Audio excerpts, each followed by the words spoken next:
Good morning, everyone. It's good to see y'all. I'm Lisa, and this is Living Life with Lisa.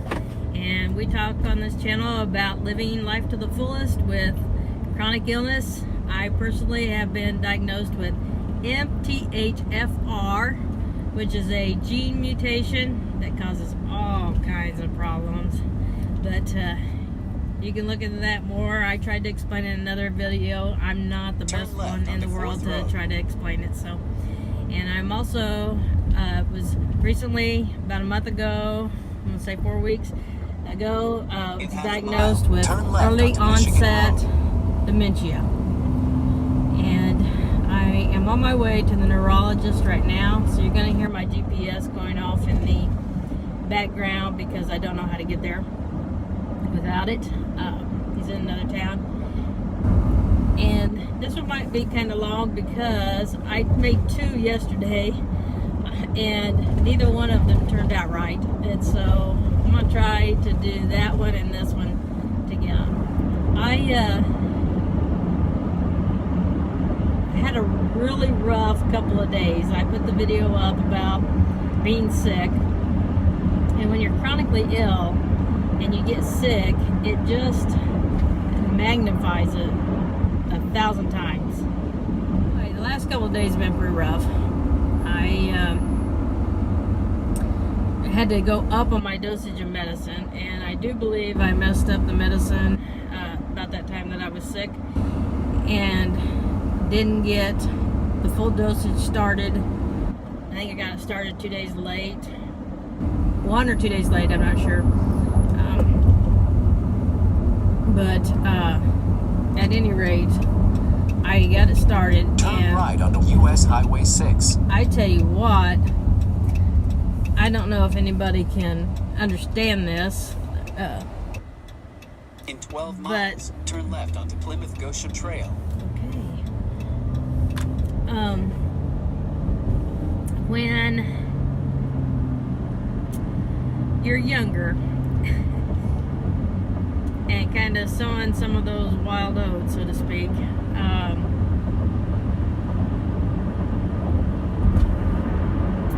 you ever had a time when you're a little intoxicated, or a lot intoxicated, and you tried to pretend like you weren't, and that usually never worked out, and it usually ended up backfiring and coming to bite you in the butt?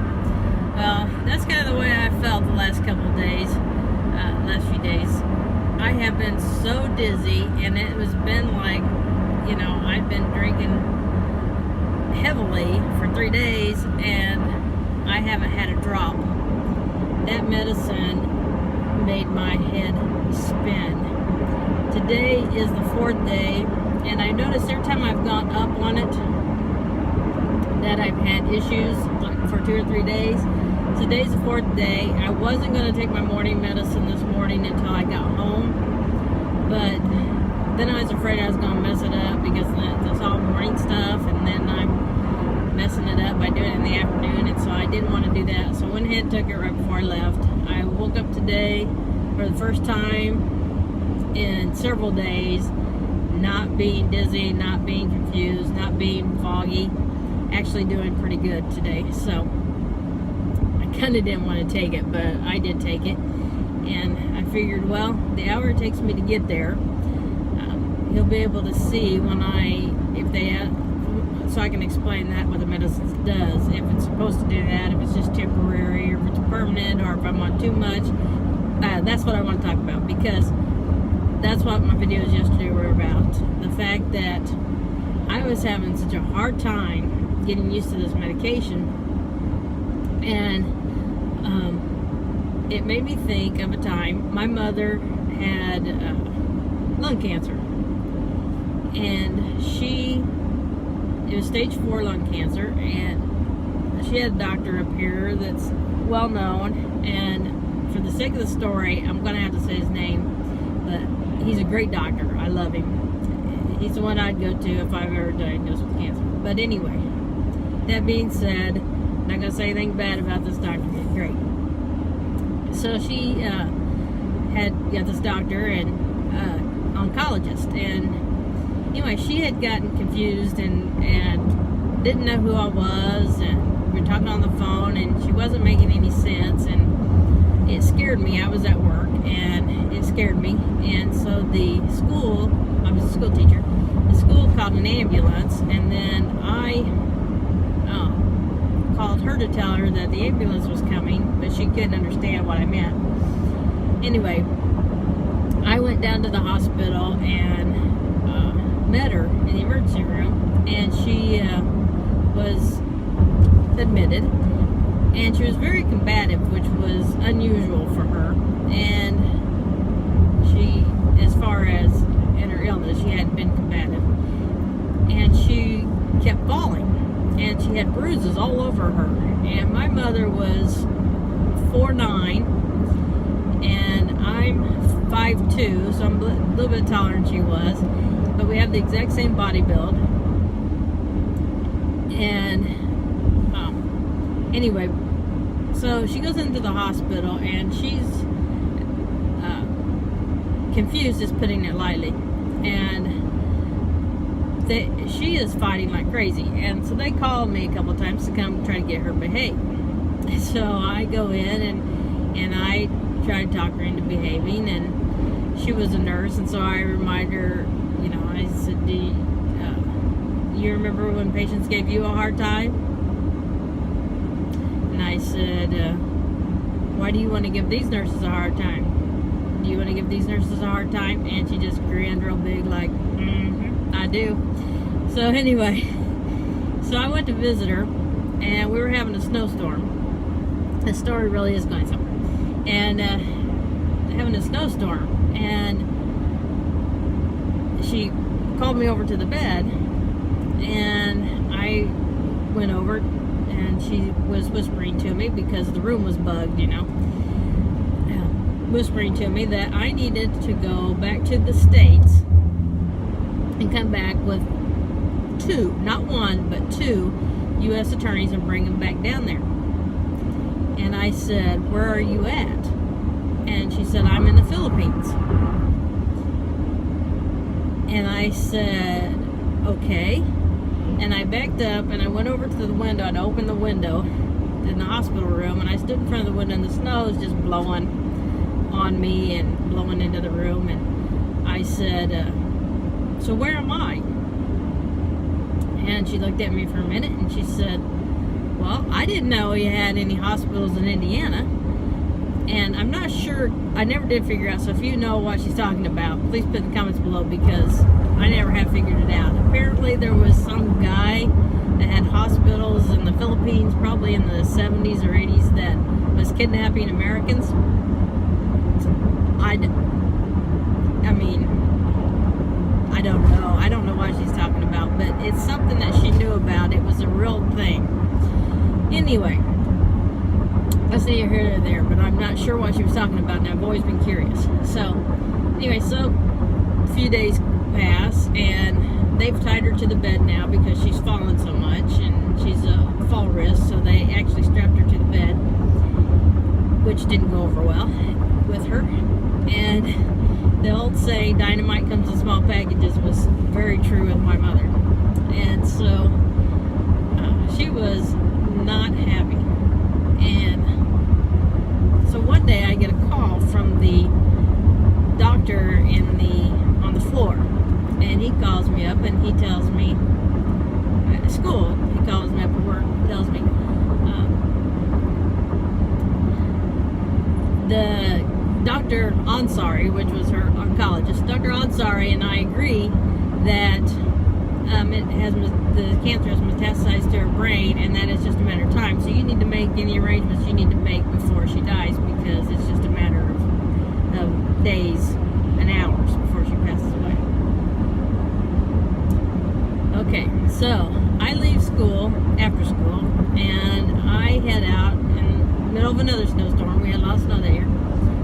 And I'm trying to get some insurance stuff taken care of with her vehicle and things, so that we can keep using the vehicle. Anyway, so I go, excuse me, I go over to the insurance company to get her auto insurance switched over to me. So anyhow, I'm sitting in the office of for the insurance, and my cell phone starts ringing, and I pick it up, and it is Dr. Ansari. Well, he does not make calls himself. He has somebody else make calls for him. He doesn't get on the phone. He got on the phone, and he was fit to be tied. He was furious. He said, Lisa, I want to tell you that I read over those reports from the hospital. I do not agree with that doctor at all. She has a urinary tract infection. That is why she's confused. It is not in her brain. She is falling because they are drugging her so much they're giving her dosages for an adult, and she has a child-sized body, and her body cannot tolerate those heavy-duty drugs. That's why she's falling. Go in there right now and get your mother out of that hospital. And so I left the office, I left the insurance office, and immediately went to the hospital and discharged my mother. My point being that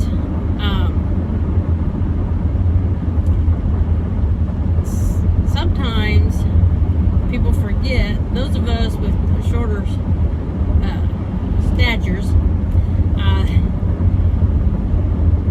don't require adult size or adult dosages of stuff sometimes. For example, my glasses, I have to wear my glasses, and yesterday my glasses on something made more sense when I told it yesterday. But I have to wear my glasses once a week because I have to give my contacts a day off for my eyes. So yesterday was my glasses day. But my glasses that I wear, that you've seen in some of the videos, the frames are children's frames because my face is too small for the adult frames. The adult frames swallow up my face. I cannot wear adult frames with my on my face, so I have to wear children's frames on my face. But that being said, as much as some of those of us that are on the shorter side of the spectrum don't like to admit, sometimes those things have to be taken into consideration. And so I was wondering if, it was just a half a pill more, if I was having such difficulty because it was too much for me, or if it's because I had to get used to it. But I was having a really hard time, because usually with the others I could sleep it off until 3 o'clock and then be good to go, and it never wore off. And it was just like every time I took the pill, it was like compounding it over and over. So far today, so good. I took the medicine 20 minutes ago, so it hasn't had time to kick in yet. It takes about an hour for it to get going. So I'll see how it does. But talking about the neurologist, I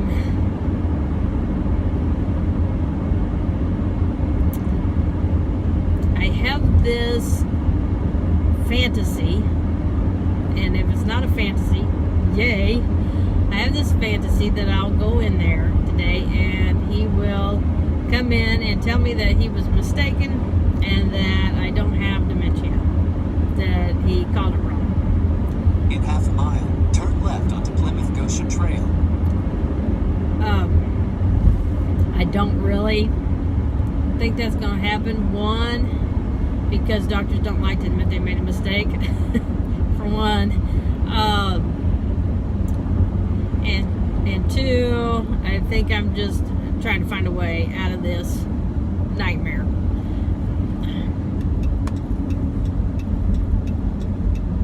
I'm trying to not let it be a nightmare. The last 3 days have been a nightmare. Turn left onto Plymouth Goshen Trail. In all fairness, last few days don't really count because I was so sick. I had 4.6 miles. Turn right onto County Road 46. Sorry, I'm listening to GPS. The last few days, I have been so sick with the flu that that could play a huge part in it. Like I said, today I'm feeling fairly normal. I'm having a good day. So it's my first good day in quite some time. And so I think I'm over the flu. I think it was I think I kind of bounced back Saturday. Yesterday was kind of one of those wishy-washy days that I didn't know if I was coming or going, or what was up and what was down. My son had a ball game and I completely forgot it. But I mean, it couldn't have been further from my mind. And we were all lazing around barely, because I was, drunk. Not really, I was not drunk, but I felt like I was drunk. And so I had kind of laid in bed yesterday morning, and then I got up and was sitting there, and one of my kids was up, so I got him taken care of, and then another one got up and I got him taken care of, and the third one was staying in bed, and I really didn't mind. It didn't make any difference to me, and I was thinking about going back to bed myself, and I was just trying to figure out how long I should stay up before it looked bad for me to go back to bed. So anyway, the third one got up, got him going, and then sat back down, and he said, well, I'm going to go back to my room and lay down. Don't wake me up until it's time for the ball game. I said, oh no. And I looked at the clock, and it was actually time for us to leave. And it was actually late for us to leave, 5 minutes late for us to leave. And I said, it's time to go now. And I hadn't showered since I got sick. I was a mess. So I ran in, took a quick shower, and he got ready, and we got there before the game started. And we had to run and pick up some medicine at the pharmacy, and picked up some dinner, and went home, and I was worthless. I'm gonna turn this around. I'm going to talk to the neurologist about. Surgery. I'm supposed to have some surgery on my shoulder, and it seems like the last couple times that I've had surgery, I had a surgery in 2011 on my neck, and I have not been right since. I can honestly pinpoint that my life started changing after that surgery. And so I don't know if it was anesthesia, I don't know what, but I started having... In 1.2 miles, turn left onto State Road 19. I started having medical problems after that. So I had surgery on my shoulder beginning in January 2016, and in 2014 I was diagnosed with mild cognitive impairment. 2016 I get shoulder surgery, and then all of a sudden now I declined last year. How do I say this?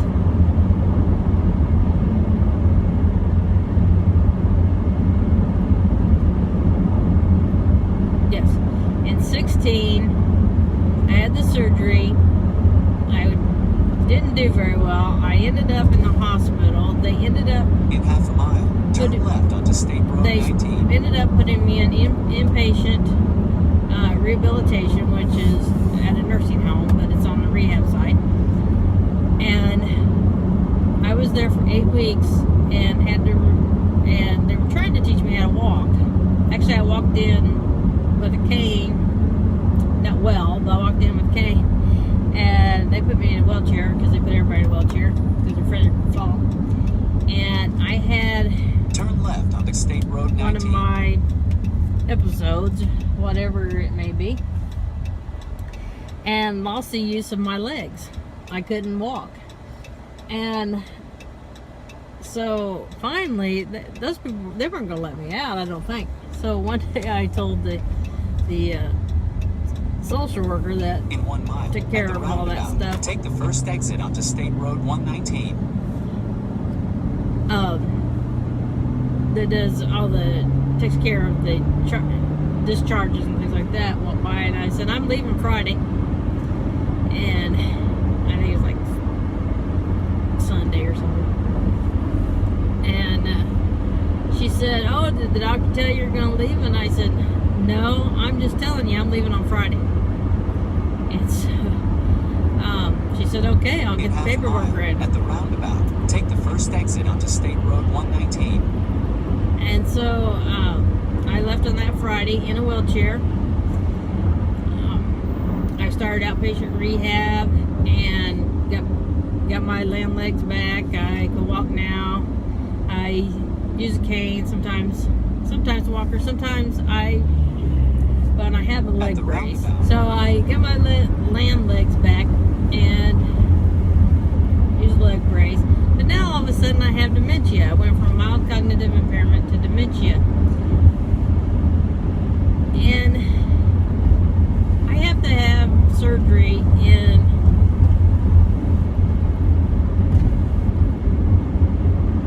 I'm supposed to have surgery in 24 days.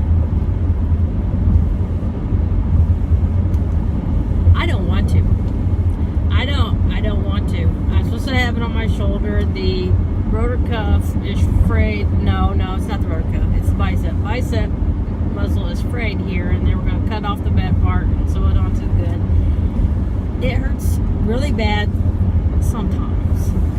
Other times it hurts a little bit, and sometimes it doesn't hurt at all, or I don't notice it.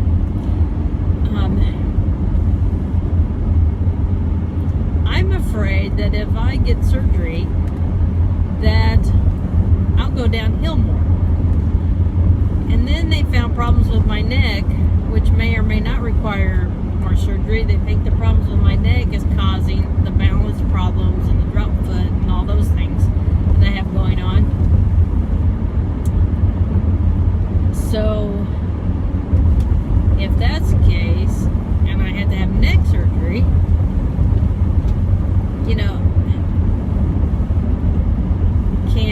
can I handle 2 surgeries cognitively and still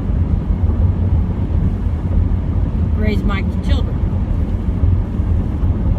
And that's a flip of a coin. I feel like that's a flip of a coin. And I'm going to talk to this neurologist about it.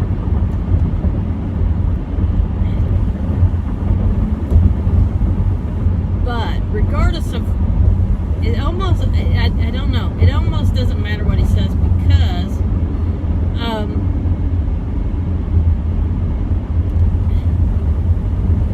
I belong to several MCI, dementia, Alzheimer's groups on Facebook, and I asked the question in one of them about surgery and whether or not it caused a decline in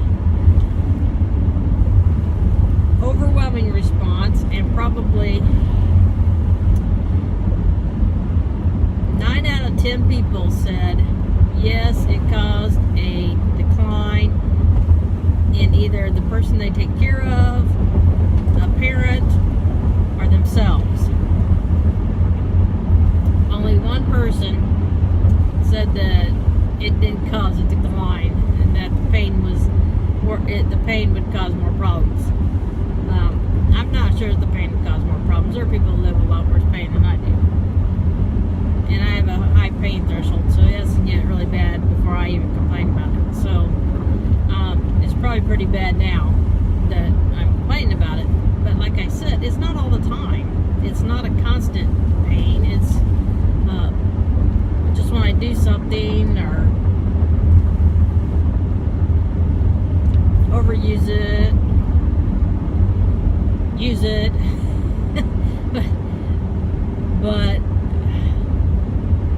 I just don't know, because do I want a bad arm? No, not really. Do I want a painful arm? No, not really. Do I want to be in my right mind? Yes, I do. Do I want to be able to continue to take care of my boys? Yes, I do. Do I want to continue to be able to drive? Yes, I do. Do I want to give up all that? Take a chance of giving up all that to fix my shoulder? I'm really leaning towards no. But then the neck thing, the neurologist is the one who wants me to fix my neck. You know, I don't know. I have to find out the dangers of letting the neck go. Because if it could cause paralysis, that's a whole different ballgame. But as far as shoulder, I'm thinking right now I'll just call them and delay it indefinitely and think about it. Right now, I just feel like everything's been boom, boom, boom, boom. You know, decision, and I haven't had time to weigh this out and think about it. It takes me a long time now to make these decisions. It takes me a lot of talking about it with different people to make these decisions. And my gut is telling me that I have more to lose than to gain right now with this surgery. So, in 24 days, I'm guessing I won't be having that surgery because unless this doctor can convince me today that it's not going to make a bit of difference.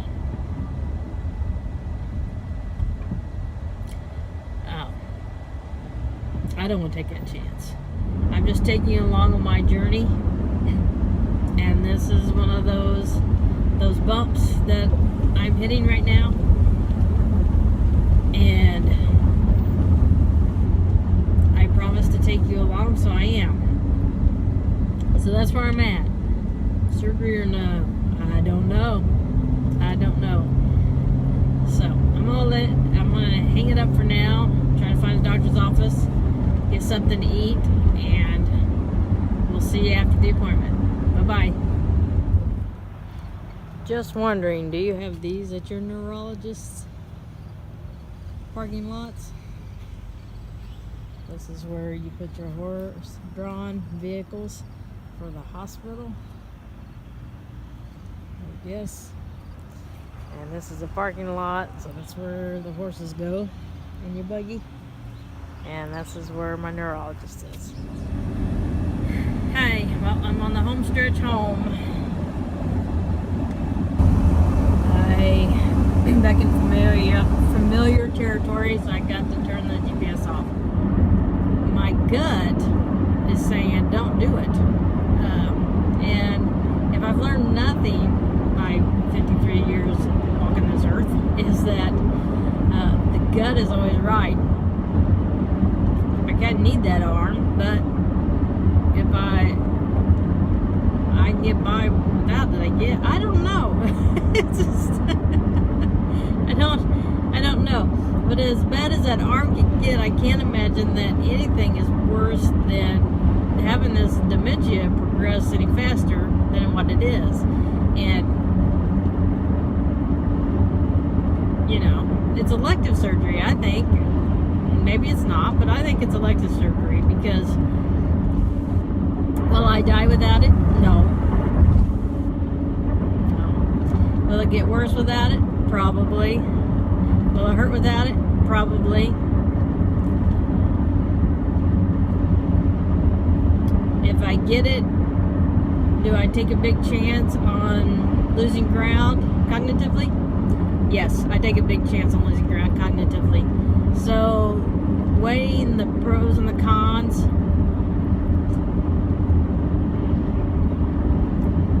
I think you figured out I've all but decided to say, poo-poo this, I'm not doing it. If they have to do surgery on my neck, that'll be a serious surgery. That will be a have-to surgery. So I don't want to do shoulder and then have to have neck surgery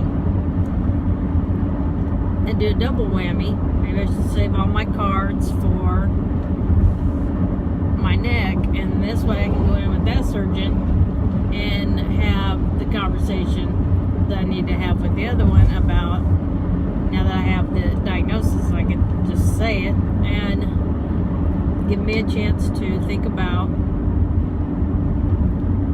or talk to them about different ways of doing this. I just don't want to risk my cognitive abilities because, you know, I I just spent the last few days thinking, oh my gosh, if this is what it's going to be like, it's going to be horrible. And I'm feeling good today. I like feeling good. I like my baseline. You know, the mild. I feel like I'm a mild today. Not a dementia, I'm a mild. And I'd rather be here. I just think that if I go under the knife, I just think that it will push me over to where there's no more mild to come over to. And I don't want that. I don't want that. Because the longer I can stay over here in the mild, the better.